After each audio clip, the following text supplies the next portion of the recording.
In this video, we are going to derive the probability density function of the ith order statistic. And what we're going to see is that if we have an IID sample of continuous random variables, x1 up to xn, and they all have a common CDF f and a common PDF, really the PDF is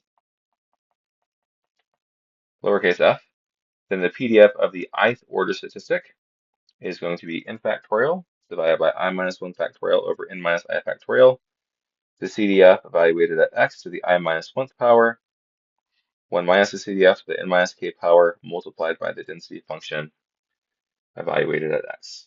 Okay, and so we're going to use our previous result that we derived. So we know the CDF function for the ith order statistic, and because of that, we believe that we can find the PDF of the ith order statistic as the derivative with respect to x of the CDF function of the ith order statistic evaluated at x. And from our previous work, we know that the CDF function is the sum from j equals I up to n of n choose j,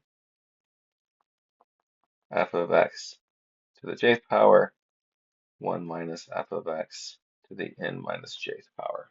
Okay, so we want to take the derivative of that. All right, and so we have an x here, and we have an x there, and so, well, really what we want to do here is we want to bring this derivative inside the sum first, just to be clear about that. And we're taking the derivative of that same expression from the previous line. Okay, and because we have an x here and an x here, we're going to need the product rule. Good times. And so we're going to get the sum from j equals, that's not 1, j equals I. Can't make an I very well there.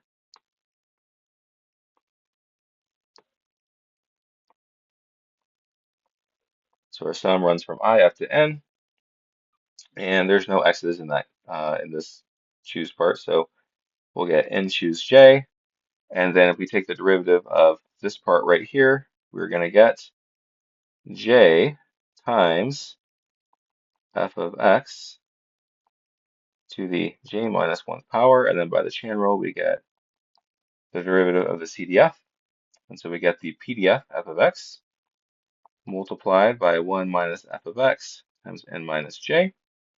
And then we still need to take the derivative of the second part here. And I'm going to simplify this. When we take the derivative by the chain rule, 1 minus f of x, we're going to get a negative f of x. So we're going to end up subtracting the sum from j equals I up to n of n choose j. This first part is going to remain the same. And then we're going to get n minus j to the 1 minus f of x to the n minus j minus 1 power multiplied by f of x, right? And so we take the chain rule with respect to this part right here. Okay, we're going to get negative f of x. We brought the negative out front, and then we just have f of x right here. Okay, so we have this.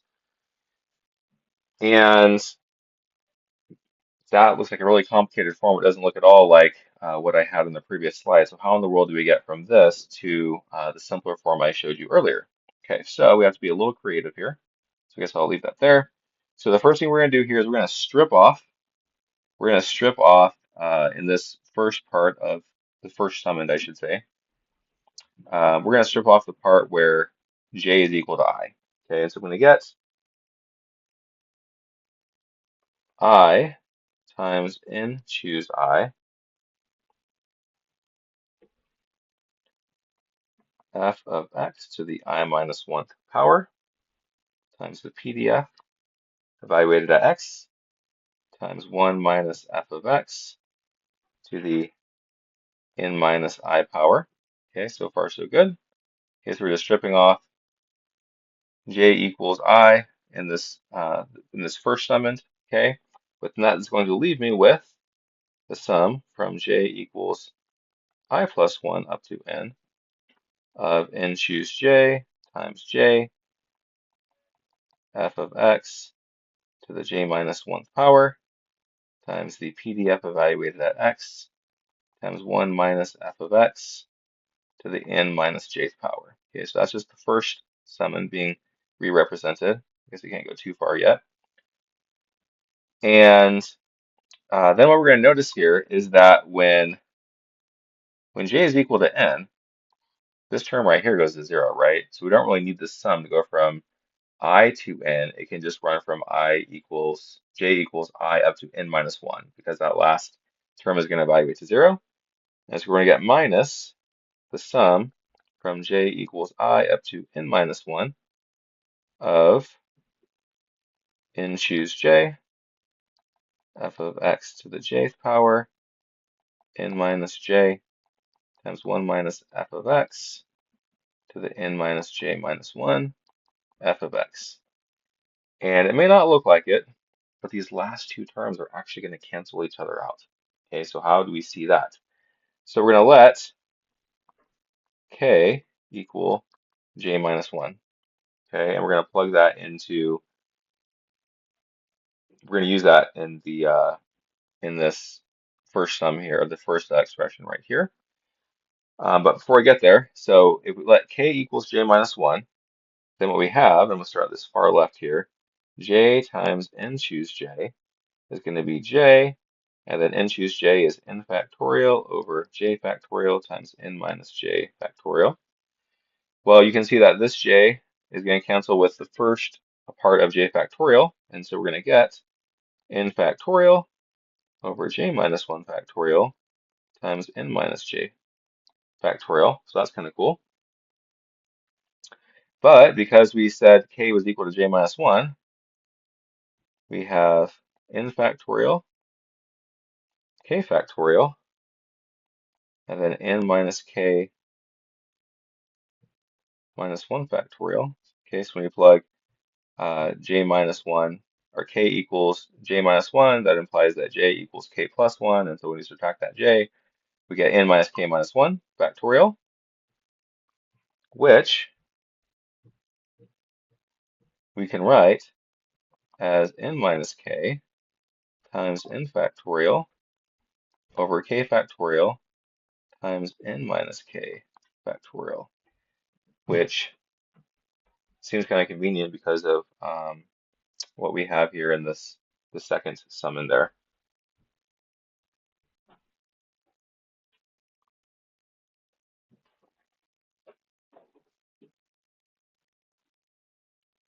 And of course, I just realized that I've been making a mistake here. Let's see. No, I didn't. Okay, we're good. Okay, so I have the n minus j and then nj factorial. Yeah, okay, we're good. We're still okay. So what we're going to do here, so we have this whole expression here, and I'm kind of running out of space. Um, so I'm just going to focus on these two terms right here. I'm not going to write that first term. And so when we let k equals j minus 1, that first sum is going to be the sum from k equals j plus 1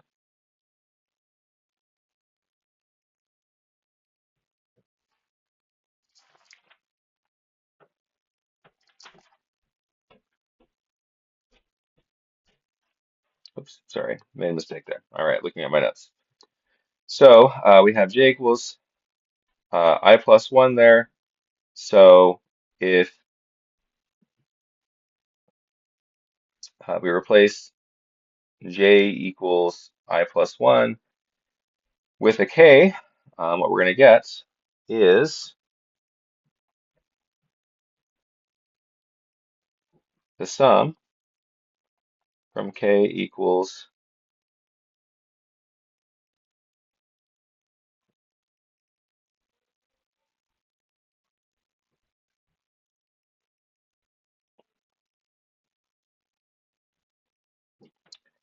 I up to n minus 1, n minus k, n choose k. Okay, so we've shown that j times n choose j is equivalent to n minus k, and then this is n minus k, and this is n choose k, or n minus k times n choose n minus k. Either one of those works. I guess I should, this is a j minus 1. Okay, yeah, we're okay.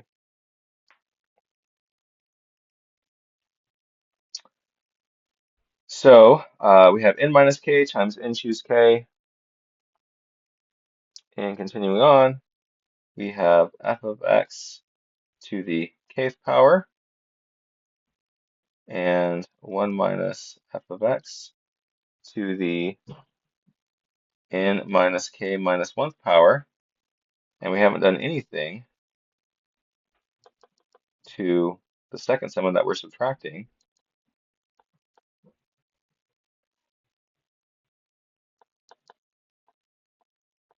Okay, so I'm just going to reformat a little bit. So I'm going to pull out this n minus j into the front. So we have n minus j times n choose j, f of x to the j, 1 minus f of x. Oops, I guess I forgot the PDF there up there.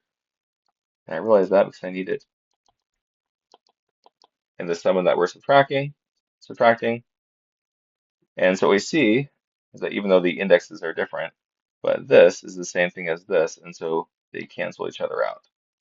Okay, what that means is that these two terms cancel out, and going way back to the beginning, this is my PDF right there. So the PDF of my ith order statistic is going to be I times n choose I, the CDF to the I minus 1th power, 1 minus the CDF to the n minus ith power multiplied by the PDF f of x. And we can rewrite this a little. So we have I times n factorial over I factorial times n minus I factorial times f of x to the I minus 1th power, 1 minus f of x to the n minus I power times f of x. And so this I will cancel with the first term of I factorial, and so I can write this as n factorial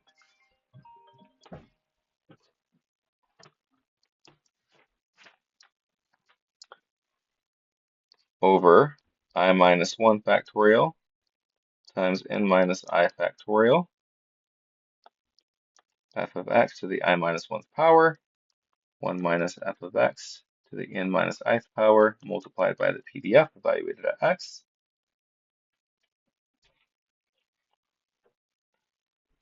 And we can factor this out as n times n minus 1 factorial over I minus 1 factorial n minus I factorial. Just writing the same thing over and over here, but we're just showing it in different formats. Okay, and so we can write that as we wanted as n times n minus 1 choose I minus 1. So n minus 1 choose I minus 1 f of x to the I minus 1th power, 1 minus f of x.